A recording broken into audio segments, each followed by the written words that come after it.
Property seekers, mataas ang lugar pero pwede pa ring magkaroon ng baha. And sometimes, hindi mismo ang subdivision ang problema, kundi yung access road papunta rito. Today, iikot tayo sa Pampanga habang maulan para makita natin kung ano talaga ang dapat i-check bago bumili ng property. Hi property seekers!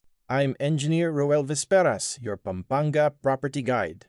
For today's vlog, samahan ninyo ako sa isang rainy day property location tour habang binabantayan natin ang road conditions and drainage situation here in Pampanga. We are starting here along Mabalacat-Magalang Road, one of the important access roads connecting residential communities, industrial areas, commercial establishments, and routes going toward Mabalacat and Clark. Since maulan ngayon, magandang opportunity ito para makita natin ang actual condition ng kalsada. Kapag property buyer kayo, huwag lang tingnan kung maganda ang house model or subdivision. Check also the actual road leading to the property. Ask yourself, mabilis ba mawala ang tubig after heavy rain? May drainage ba sa magkabilang side? May areas ba na mababa compared sa surrounding road?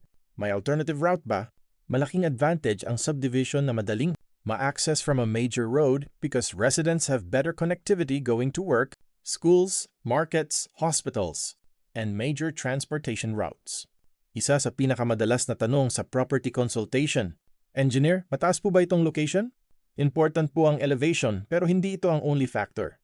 Generally, higher areas may have lower exposure to widespread river flooding compared with naturally low-lying or riverside locations. But even a higher area can experience temporary flooding. Why?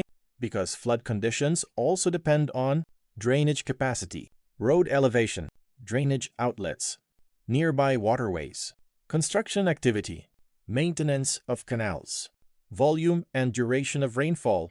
So hindi enough na sabihin lang mataas ang lugar, hindi ito babahain. A better question is, saan napupunta ang tubig kapag malakas ang ulan? Pampanga has both higher areas and naturally lower, flatter areas. Some portions of Mabalacat, Magalang, and Porac are located toward relatively higher terrain, while parts of central and southern Pampanga include lower-lying areas and locations closer to major rivers and waterways. Pero importante rin po itong clarification. Hindi ibig sabihin na kapag flood-prone ang isang municipality, buong municipality na yon ay baha. Flooding can be very localized. Possible na isang barangay may accumulated water while another nearby area remains passable. Even within one barangay, one street can flood while the next street does not. So for property due diligence, always check the exact subdivision, exact street, exact block, and actual access route. For subdivisions, malaking factor ang engineering design. A well-planned community should have proper storm drainage, road grading, water outlets, and flood management systems. Some developments also use detention or retention areas to temporarily hold rainwater before gradually releasing it. But I want to avoid saying that any subdivision is 100% flood-proof. Extreme weather can exceed the design capacity of drainage systems. What we should look for is good drainage design plus good maintenance. Kahit malaki ang kanal pero barado naman, pwedeng magkaroon ng problema. Kahit maayos ang drainage inside, pero walang magandang outlet palabas, possible pa rin ang water buildup. So when visiting a subdivision, check. Is the road higher than the lots? Are drainage canals continuous? Malinis ba? May visible outlet ba? May retention area or catch basin ba? And ask residents about actual rainy season experience.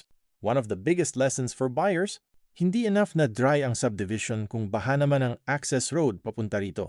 Imagine your house is completely dry.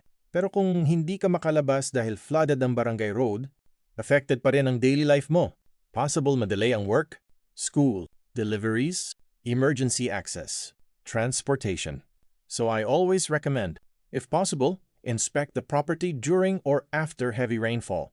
This is actually one of the best times for property due diligence because makikita ninyo ang things na hindi visible during summer. May difference din ang subdivision located near a major road versus a development deeper inside barangay roads.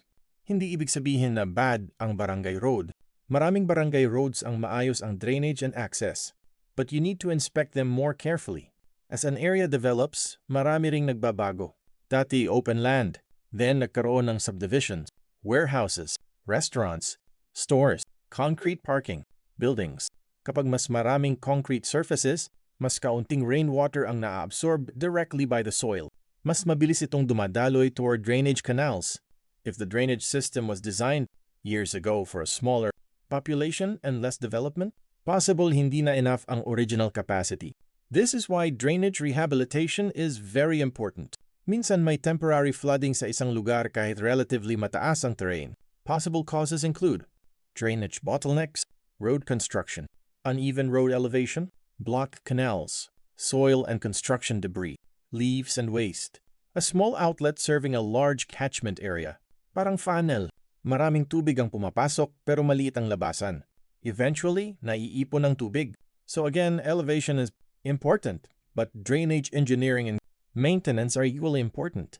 Habang lumalago ang economy ng Pampanga, mas marami tayong nakikitang developments, residential communities, industrial parks, commercial areas, hotels, restaurants, expressways, airports, rail infrastructure, warehouses, business centers. This growth creates jobs and investment opportunities. But development also creates infrastructure responsibility. Hindi pwedeng buildings lang ang dumami. Kasabay dapat ang better drainage system, improved waterways, flood control projects, road rehabilitation, waste management, and proper land use planning. A progressive economy needs infrastructure that can support that growth. As we head toward Clark Freeport Zone, mapapansin natin how road planning, commercial development, and major infrastructure become more visible. And this is one reason why buyers continue to consider properties near Clark. Pero hindi lang distance to Clark ang dapat tingnan. Sometimes a project says, 10 minutes to Clark. Ask also, what road do I use? Is that road passable during heavy rain? Is there another access route? How is the traffic? How is the drainage? Nearby location is valuable only if the access is also reliable. For buyers currently searching for properties in Pampanga, remember this simple rainy season checklist. Check the main road. May standing water ba? Check the subdivision drainage. Umaagos ba ang tubig?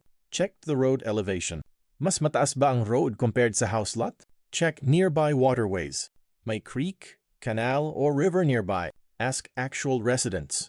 Ask, kumusta po dito kapag sobrang lakas ng ulan? And if possible, visit again after heavy rainfall. Actual experience is one of the most valuable sources of property information. After our rainy day road tour, dito muna tayo and mag-coffee break. Halos tuloy-tuloy ang ulan these past days here in Pampanga. Kaya perfect talaga ang mainit na kape after driving around. And for me, this is also part of being a property guide. Hindi lang tayo nagpo-post ng house photos. We check the roads, the surroundings, the infrastructure, the accessibility, and the actual living conditions of the area. Because when you purchase a property, hindi lang bahay ang binibili ninyo. You are also choosing the community and environment around it. So before buying a property, remember, check the property, check the subdivision, check the drainage, and check the access road. Higher elevation is an advantage, but it does not automatically mean zero flooding. Good subdivision engineering can reduce flood risk, but the surrounding infrastructure is equally important. And as Pampanga continues to develop, good drainage and flood management, planning should grow together with our communities and economy. Again, I'm Engineer Ruel Visperas, your Pampanga Property Guide. Thank you for joining me on today's Rainy Day Pampanga Tour. If you found this video helpful, please like, share, and subscribe to Pampanga Property Guide for more actual location tours, property updates, infrastructure discussions, and buyer guides. Stay safe and dry, Kabalan. And for now, kape muna tayo. See you on our next vlog. Please like and subscribe and follow. Much love from Little Yas to each of you. Content creators.